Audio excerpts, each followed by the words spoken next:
am going to record a tutorial today, which is something I don't usually do, but somebody sort of requested it, and because I don't think I could concisely explain anything by making like a visual tutorial, I am going to make one where I can talk about it.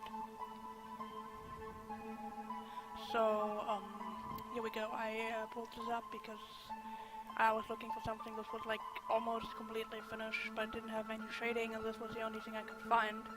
So I guess that's what we're doing. I have a couple other layers here. I'm just going to see line work layers. That's I don't even know what that actually is. I'm just leaving it alone now. What you really do need though is a line work layer and a color layer, which are those two. You can name them, you cannot name them like I've been doing. This is my sketch.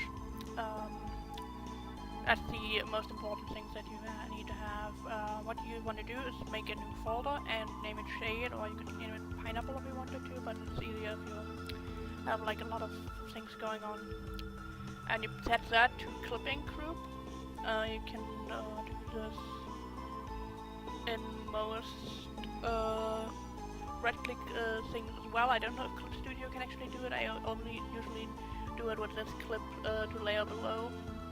You click that and now it's clipped there, so not anything you put in there will stay on that particular layer. I will show you this. Yeah, it's just going to stay where I put that, and it's going to be underneath the ink layer, so nothing goes where it's not supposed to, I guess. Which is nice.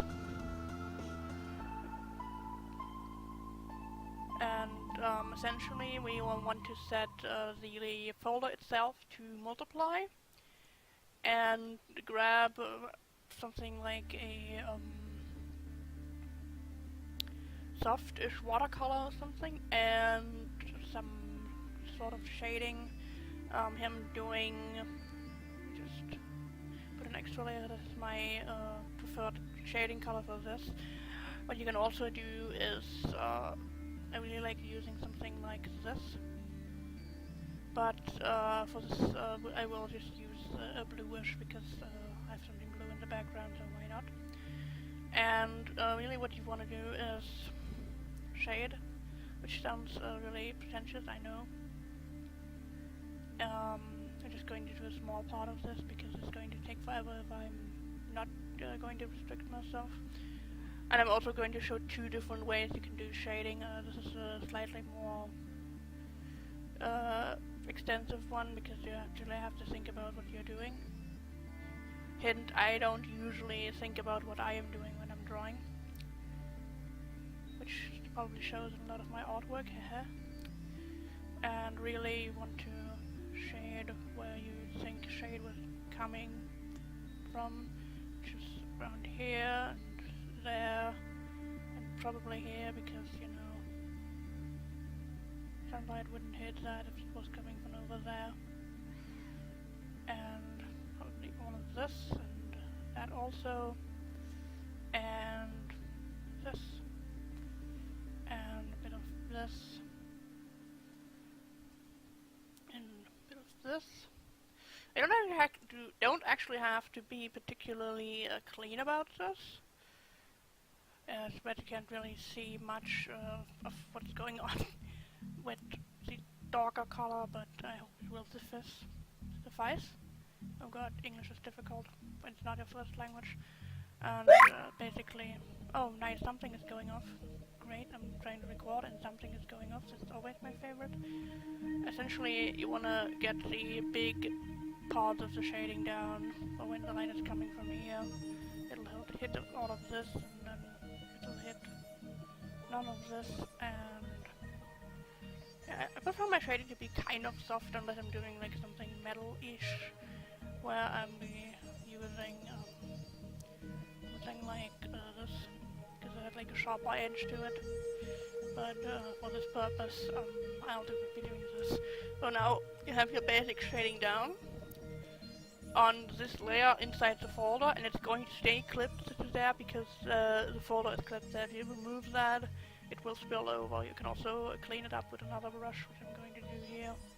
because I kind of want to have a bit of a sharper and deeper shade here, I guess. Like this, and a bit of this, and that'll do. It'll do pink.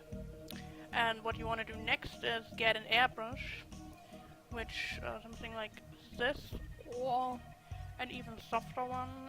Clip Studio Paint has like two different things. I like to use the hard one first and the soft one after. Make a new layer in your shade folder, and then essentially just soften some of the parts that you would like to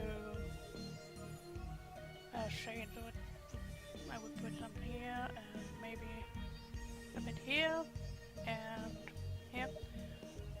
You can either do the softer shade on the same layer or on a different one. It doesn't really matter because you know, it's going to be the same in the end, because it's both going to be a multiply. You can also erase parts of it if you think, well, that's a bit too soft or it's a bit too dark. And you can also say, if you want to make another layer and you set it to half the opacity, you can go over this so all of it gets a bit darker but not too much. And then you can just erase. Again, you can just mess up erasing apparently. And you can erase that from the eye, and well, that's essentially how I shade. It's always depending on what I'm doing and what kind of effect I want to do. So that's the one way I shade. I usually add highlights as well, but this is just pure shading. I may just quickly do a bit of lighting afterwards and speed that up, but yeah, that's the first one that you want to do, or can do. And the other one, same principle, set it to shade, to multiply, grab a color. This time I'm going to use this because why not? And this is actually a bit easier. I'm going to just do the top of this. And you can see the difference between this folder and this folder. This is slightly cooler and this is warmer. What you do is you grab your brush, whatever it is again, and you set it so it erases, or you can just use the regular eraser depending on what kind of program you're using. And you basically just erase where light is coming from. So it would be this. You want to erase this and a bit of here, and yeah, this eraser behaves like a watercolor brush, so it's a bit tricky to actually get this to erase nicely. Even though, please don't ever ask me how to erase something nicely. I don't know. I wouldn't know because I don't do it. Basically like this. I say basically too much, but I'm not used to doing any kind of tutorial. And I'm also not aiming to make this particularly nice or pretty because this never was intended to have any shading. But I didn't want to sit down and draw something just for this tutorial because then I wouldn't have been able to record it in time. So there you go.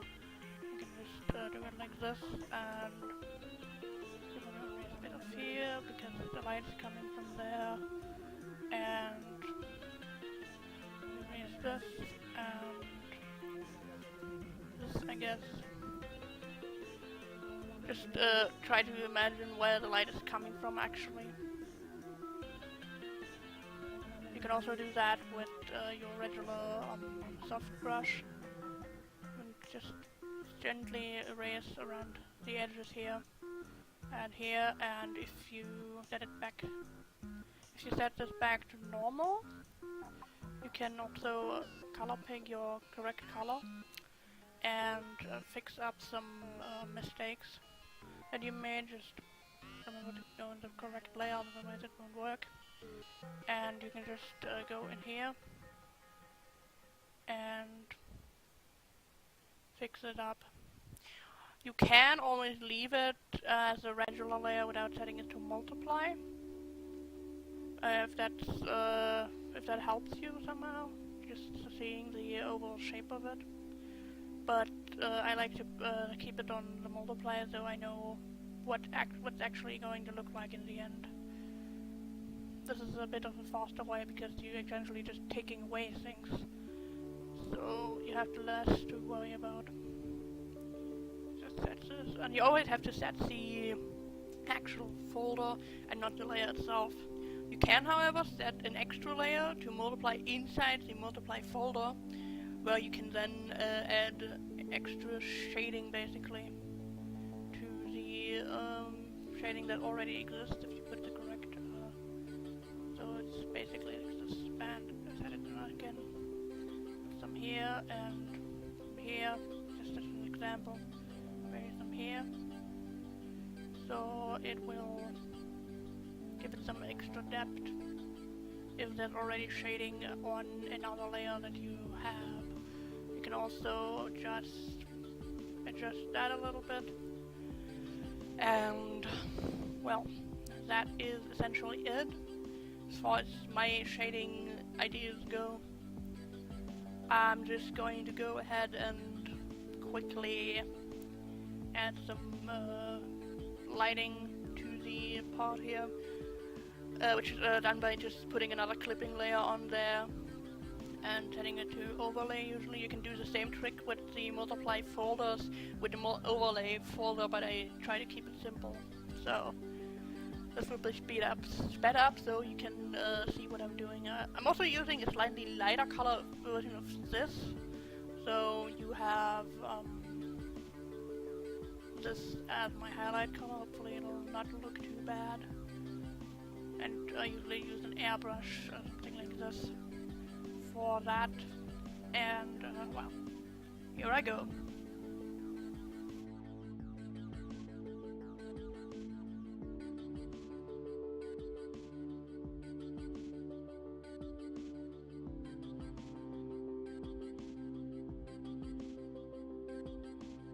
So yeah, this is a really quick thing. I might not even be speeding it up anyway, because I just did it really quickly. So that's basically what I would be doing for my original art. I hope this somewhat helped, and yeah, I guess as I usually say in my Let's Plays, see ya!